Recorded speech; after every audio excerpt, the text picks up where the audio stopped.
What's up, guys? This is Ian here, bringing you kind of a new series, something that I wanted to do because my friend Austin wanted some tutorials on how to use Google Sheets. So I'm going to be starting this up, and we'll see how far along I get with this. I have some ideas for a bunch of these, but we're going to start off today with Google Sheets for Beginners, creating a doc. So this is the start of the series, beginning. This will be at the beginning of the playlist.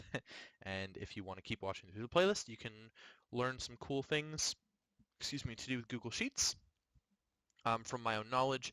Now, granted, I'm not the biggest expert in Google Sheets, but I do have my fair share of knowledge about the program and how to use it well and how to format it well so that things look nice.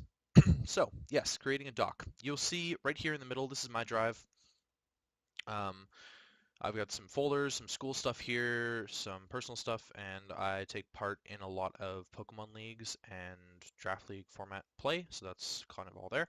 And then we've got this nice little folder in the middle called Google Drive for Beginners, and you'll see I just created it not too long ago. It's 10:20 here, and I created the folder at 10:15.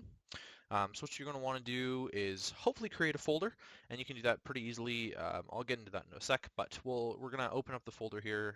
Keep in mind you have to be on drive.google.com.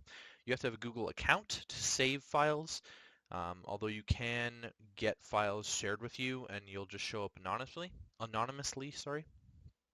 Like I can go to shared with me here, and there's a ton. It'll go back a long, long way because anything you touch in Google Drive will show it up as shared with me if you've got an account. But again, we're just going to open up this folder, and you should see just one document on here. It is Google Sheets for Beginners. It's just my notes that I have open on the other monitor of talking points and what I want to talk about here.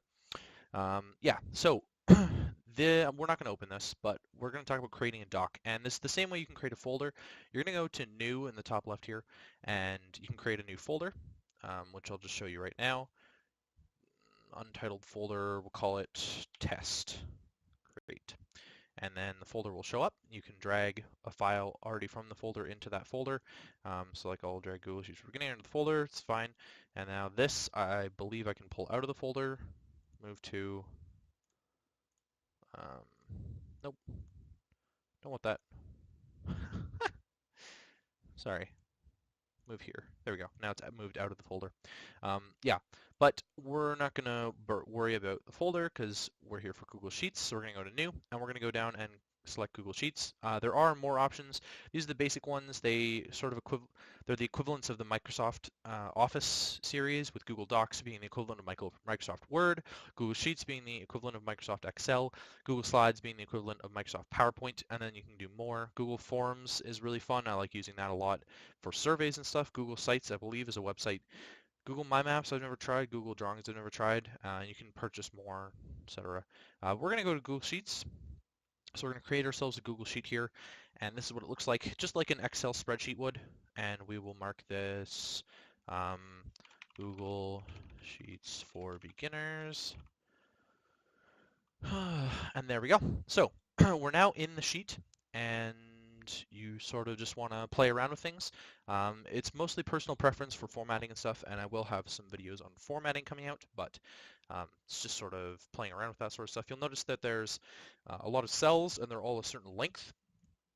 I'll get into playing around with that in a few other videos, but for now we'll just go sort of through the menus here and see what you can do.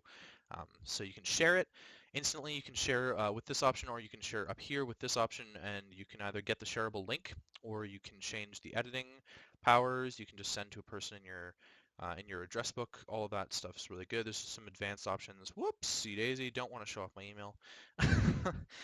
Yeah, so that's kind of what's going on there. Yeah, you can create more new ones, new other things. You can open another one. You can import from Excel into Google Sheets as well. You can make a copy if you don't want someone editing the work you have now. You can make a copy and send that to them. You can download it as an Excel spreadsheet from Google Sheets. Now, granted, it will not be exactly the same. They do have some slight formatting differences, especially to deal with fonts and stuff like that. So if you're trying to use a font that is not very common in Microsoft Excel, then you might be in a problem. The most common way to download these is as a PDF so that someone can't change it if you're emailing it to them, that sort of thing. You can email it directly as an attachment. I'm not sure. I think it just emails them the link. I'm not entirely sure on that one. You can go and see the version history, see what sort of edits have been made. You can rename it, all these other good things. Publish to the web, I'm imagining that has something to do with my Google site or whatever. Email collaborators, so anyone else who has editing access, you can send an email directly from here, and you can print, obviously. So there's lots of cool things in here. This all has to do with formatting. Anything to do with edit is formatting.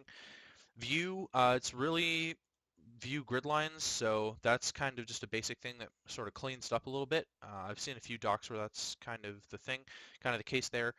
Personally, I like seeing the grid lines, so it's not my favorite thing to do, but yeah, you can view protected ranges. There are no protected ranges on this doc because that's more of an intermediate thing to get into is protected ranges. Um, Formula bar, so you can just take off the formula bar there. Formula bar is pretty helpful. You'll see it's got the FX here. This is the formula bar. You can just type formulas in and it'll do math, etc. And you can zoom in. 100% is usually what you want to do. 200% is useful sometimes, but yeah, and 50%, I mean, it's just kind of ugly at that point. I've never tried full screen. I don't really want to test it out in a video where it might go wrong. You can insert stuff. This is all formatting.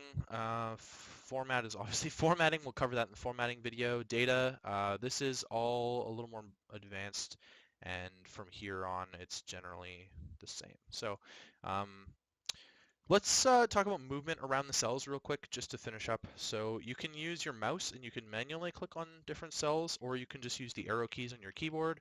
Um, that's pretty much the only two ways that I've seen to do with movement around the cells. Most of the time it's easier to use the arrows if you're trying to go like quickly. You can also use these sidebars here to scroll up and down and left to right. And then typing. So you can type in any cell. They will accept numbers and words. So we could say the cat jumped over the dog. Um, However, this is one cell. So if you click in cell B, you'll notice that nothing shows up in the formula bar right here. But if you click in cell A, the entire sentence shows up in cell A.